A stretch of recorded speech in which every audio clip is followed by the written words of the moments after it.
शंभुनाथ शुक्ला जी हमारे साथ मौजूद हैं। शंभुनाथ शुक्ला जी, अब जिस तरह से रेट पर रेट का सिलसिला जारी है, पहले पीयूष जैन के तमाम ठिकानों पर और अब पुष्पराज जैन के तमाम ठिकानों पर, क्या आपको लगता है कि यूपी में चुनावों से पहले यह एक बड़ा मुद्दा बनता हुआ नजर आ रहा है क्या? क्योंकि सियासी तौर पर लड़ाई जो है वो परसेप्शन के आधार पर भी लड़ी जाती है, ये हम जानते हैं।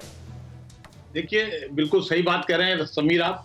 ये तो निश्चित तौर पे है कि ये जो इनकम टैक्स की कार्रवाई इस समय हुई है, इनकम टैक्स और जीएसटी की, वो कहीं ना कहीं संकेत करती है कि इसमें ये चुनावी मुद्दा बन जाएगा। लेकिन कानपुर से कासगंज के बीच में जो पान मसाला है, इत्र का व्यवसाय है, गुलाब की खेती है, तंबाकू है, इसमें इतना सारा पैसा व्यापारियों के पास है और सब मजे की बात, कोई लिखत पढ़त का नहीं पैसा है, क्योंकि उसमें ऐसा कोई लिखत पढ़त का व्यापार होता ही नहीं है। वो शहरों में होगा, लोग व्यक्तिगत तौर पे एक दूसरे को जाके देते हैं, जो उनको बेचते हैं उनको जाके सीधे सीधे बेच देते हैं और कैश में पैसा लेते हैं। जैसे पान की दुकान से कौन जाएगा कि तुम भैया पान का कोई हिसाब किताब दो, इसी तरह ये इत्र का व्यवसाय भी है।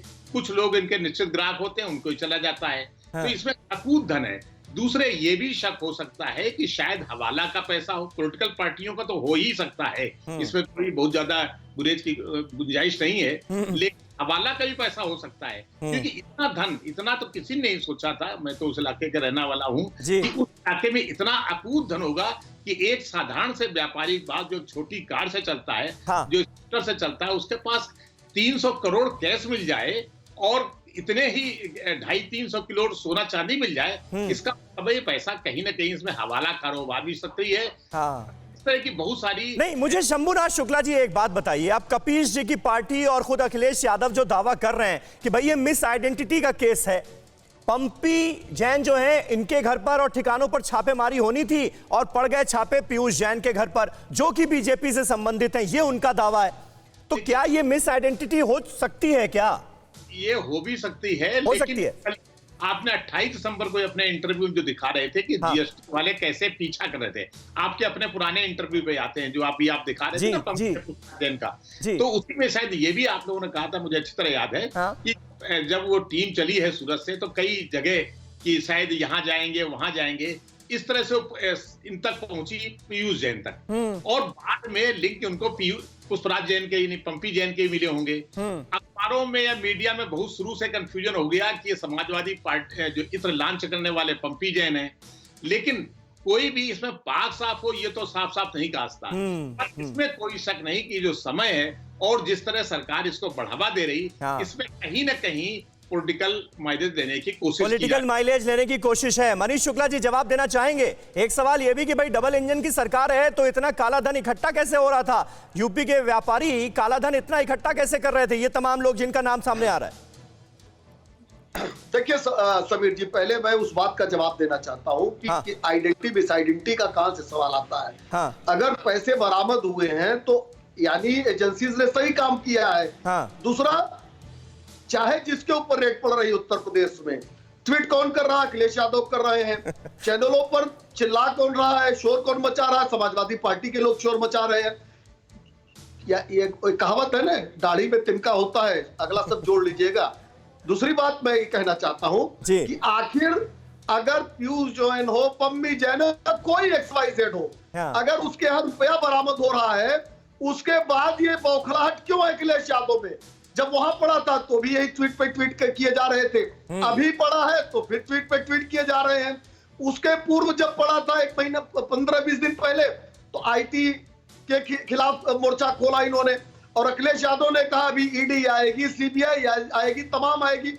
तो एक कहावत है, मेरी बात को शब्दशः मत लीजिएगा, तो मैं जरूर कहूंगा कि चोर को यह अंदेशा होता है कि पुलिस कभी न कभी उसको पकड़ लेगी, और अखिलेश यादव के ट्वीट और बयान दिखाते हैं ये डर उनके अंदर व्याप्त था।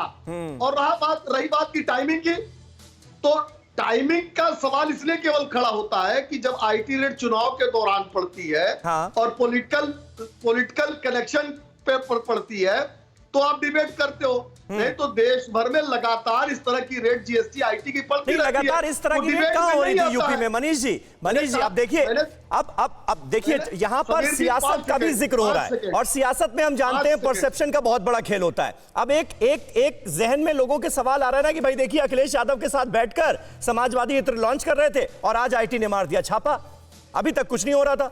ये मैं यही तो कह रहा हूं समीर जी, कि 6 महीने पहले उत्तर प्रदेश में रेड हुई थी, भारतीय जनता पार्टी के विधायक हरैया से अजय सिंह। हाँ, ये आपने पते की बात बताई, ये आपने पते की बात बताई जी। कपिल जी इस पर जवाब दीजिए। और सबसे बड़ा सवाल तो आप लोगों के लिए ये है कि अगर भाई इनकम टैक्स की चोरी नहीं की है तो इनकम टैक्स के छापों से डर कैसा?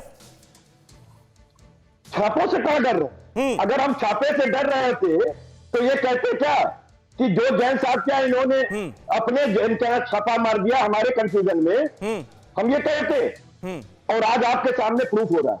साथ को आज क्या, और जबरा चोर सेधी में गाए, ये जबरा चोर हैं, सेधी में गा रहे हैं।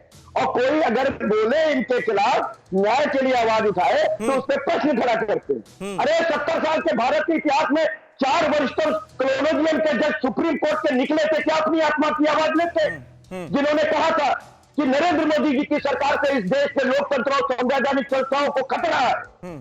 जवाब दिया इन्होंने। आज कन्नौज में हमारी जो प्रेस कॉन्फ्रेंस हो गई, अरे भाई कपिल कुमार जी मुझे ये बताइए, पीयूष जैन के घर पर जो कार्रवाई हुई उस पर सवाल कैसे उठ रहा है? भाई इतनी अकूत दौलत भी तो बरामद हुई ना, सरकार है, इतनी अकूत दौलत भी बरामद हुई तो इनकम टैक्स ने कौन सा गुनाह कर दिया?